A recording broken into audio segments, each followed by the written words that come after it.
Hello everyone, in this YouTube video I show us how I complete online courses and certifications. In the last 18 months I have completed more than 20 online courses and certifications, and I have done so while combining school and a job. Now I understand that completing online certifications is really hard, but in order to upskill ourselves, in order to continue growing in our various careers, we need to take courses and certifications, and combining them with work and school is really difficult. So guys, let's dive in and I will show you how I do it.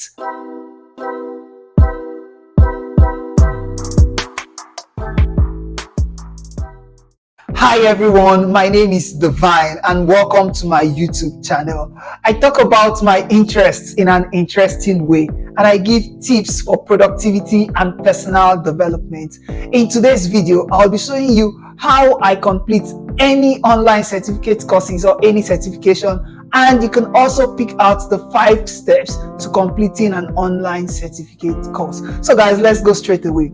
Now, everyone has to grow in their respective career. As a result, you need to continue learning. Picking an online course and sticking to the various plan or the assignment or project involved in that course is very hard, especially when you are combining it with a full-time job or a university program. Now, we all need to continue learning, which is why we all go to online courses. They are really flexible. We learn at our own pace, at our own time, and we learn things that are really important to us.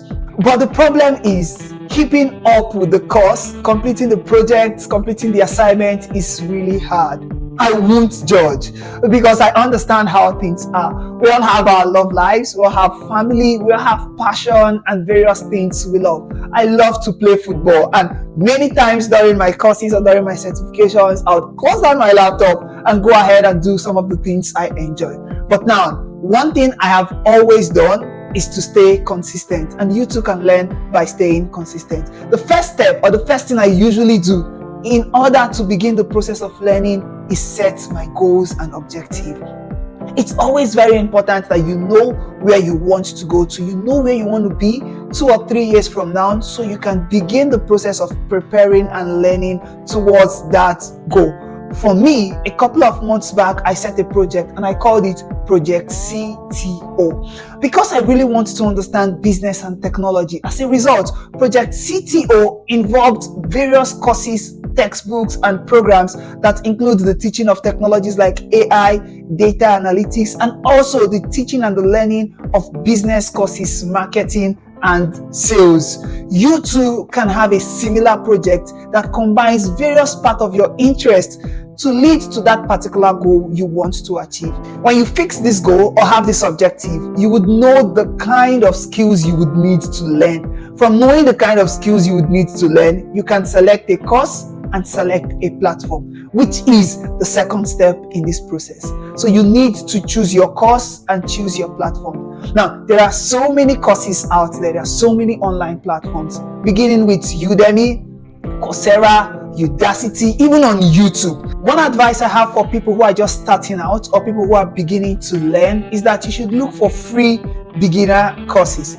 There are tons and tons of free beginner courses everywhere. These courses also allow you the freedom to learn without pressures. You'd complete the tasks, the assignments, the project, and check the level of skill you have attained before moving to the next phase in your development process. The third thing is to evaluate the time and the resources you need to complete this course.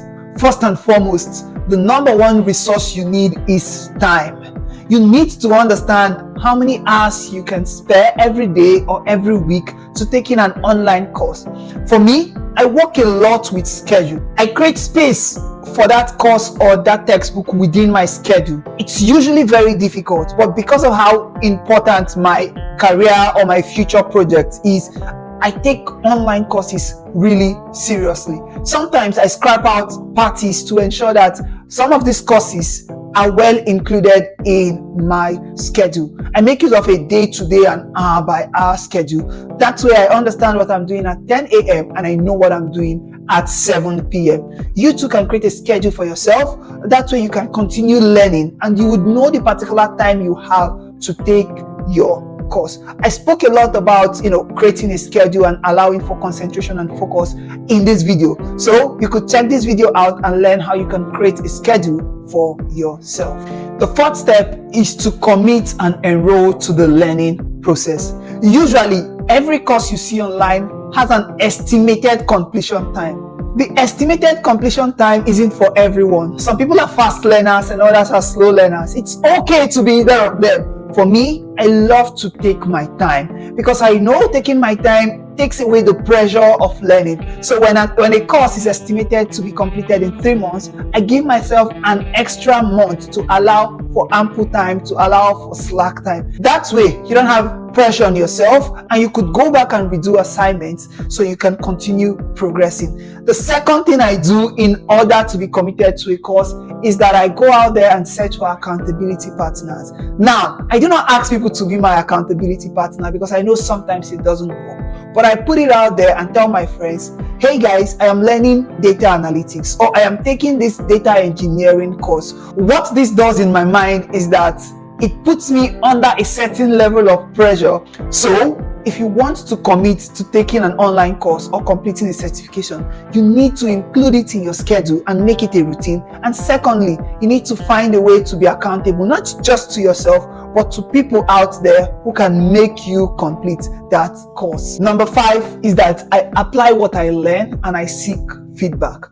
A lot goes into learning, but the best way to learn is by doing, and it is called project-based learning. So if the course I am taking do not have projects or assignments that are related to the skills I'm learning, I would go online, particularly on YouTube or on Google, and then I would search for projects I can handle myself. You too can practice project-based learning because realistically, that is the best way to learn. Learning by doing. See, learning is a really difficult process. Again, especially when you are combining it with a full-time job or a university program. But it is the only way to stay afloat in any industry. It's the only way to upskill yourself. It's the only way to achieve the goals you want to achieve. As a result, I recommend that you follow these 5 steps judiciously so you too can become a pro at what you do and continue improving, and someday teach other people how to learn and grow in their particular industry. I hope you've gained something out of this video. If you have, please hit the like button, and if you've not subscribed, please subscribe so you can continue to get some of my tips for personal growth and development. I'll see you guys next time. Until then, peace.